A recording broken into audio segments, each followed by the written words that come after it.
Hello everybody, here I'm back with a sit down for Nature's Ire, which is one of the 3 solo expansions for Descent 2nd edition. I have finished my playthrough and it's on my channel for you to watch, or not. But I said I was going to do a sit down because I have never really done a review of Descent. I've given an overview over what Descent 2nd edition is, how it is played, but I've never done a review because I do not do reviews of games that I haven't played yet.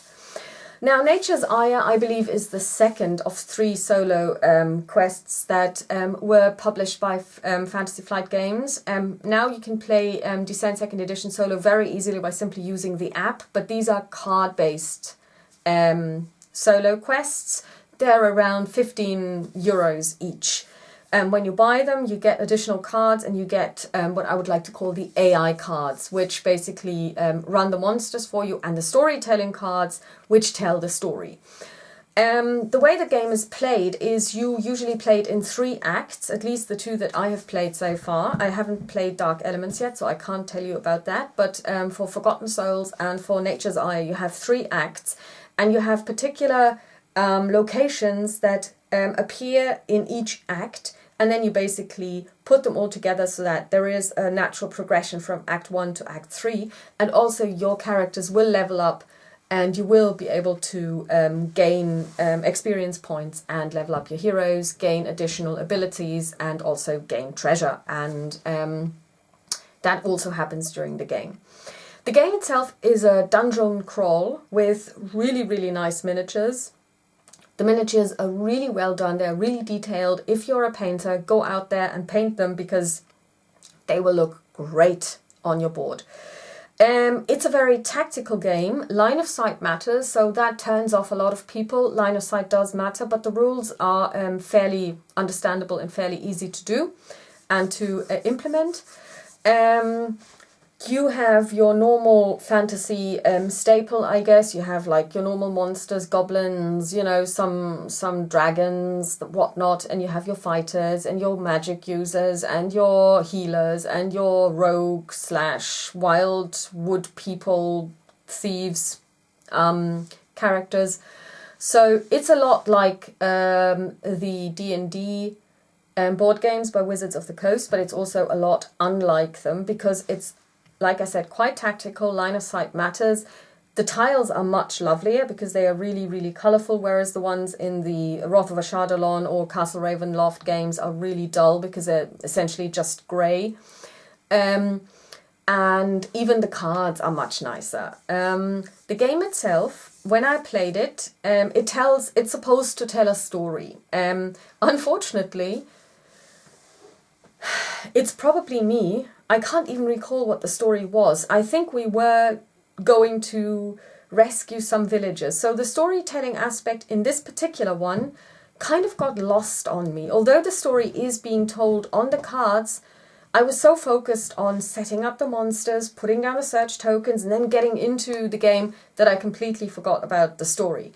So I would say this is nothing against the game. It's probably just against me because I just didn't have the storytelling in mind. But then again, I go in there to play a dungeon crawl. So to me, it's more like D&D first edition. Why is there a red dragon in this tiny room? Forget it. Just kill it and get its treasure. That's me. You know, when I play Descent, it's like, I don't care. I just want to have a good time, kill some monsters, hopefully not get killed, level up, you know, that kind of thing.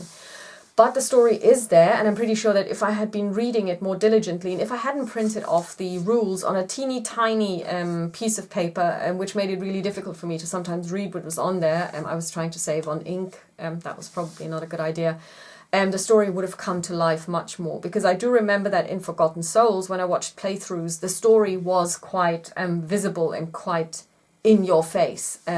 So that was just me.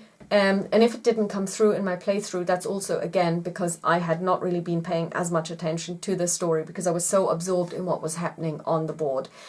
And I think this sentence also pretty much sums up my review of this game. It's totally absorbing. If you are into dungeon crawls that you can play on your own or cooperatively against an AI, this game is for you. It's not exactly cheap, because you have to have the base game and then you have to buy the expansion. And the Descent second edition universe has mushroomed. I mean, I don't even know how many expansions there are. I've got the base game and 2 big board expansions and then the 3 small expansions. And I just bought the big board expansions so that I could actually get more out of the app, because the app also requires you to have the expansions in order to, get the app content and be able to play it. So it's not a cheap game, but it's a game that's a lot of fun. I think it's easy to teach and I think it's easy to play, but I will give you a word of warning. I think when I counted how much time I spent on the first game, it was over 5 hours of screen time. Now, in addition to some of the things that you see me doing on screen, shuffling, maybe looking for tiles and putting up monsters, I also did some stuff off camera. So I think all in all, you will be playing about 6 hours. And if you watch to the end, you will notice, spoiler, I lost. So I will have to take this out again someday and replay it. And I've already got a couple of ideas of what I did wrong and what I would be doing differently. So it keeps you thinking, or at least it keeps me thinking. It keeps me engaged even after playing, because I was like, yeah, well, why did you actually lose? What could you have done differently? What should you have done differently?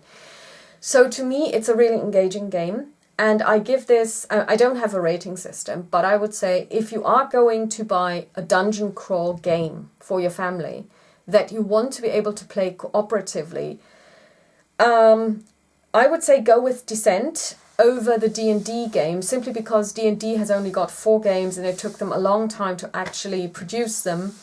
And they are very distinct. While you can, of course, mix the tiles and mix the treasure and mix the monsters and mix the heroes, they are very separate.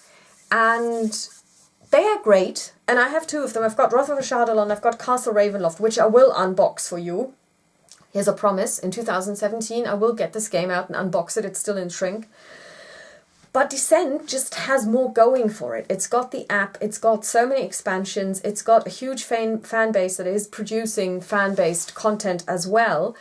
And I would say that simply the support from FFG is better. Why? Because Wizards of the Coast produce Dungeons and Dragons, the RPG. That's what they do. That's their bread and butter. The board games are just an afterthought, in my opinion, to push 4th edition, because 4th edition D&D RPG plays like essentially a board game, which was also the biggest criticism people had of it. And now with 5th edition, this has been changed. But I think they just put them out and tested the waters. But I think Descent is the one that's here to stay, where you will get the most support and the more bang for your buck. So, Descent, 2nd edition, Nature's Ire, fully cooperative. It's a buy if you like dungeon crawls that are fantasy based. Enjoy the game. Happy gaming. See you in 2017. Bye bye.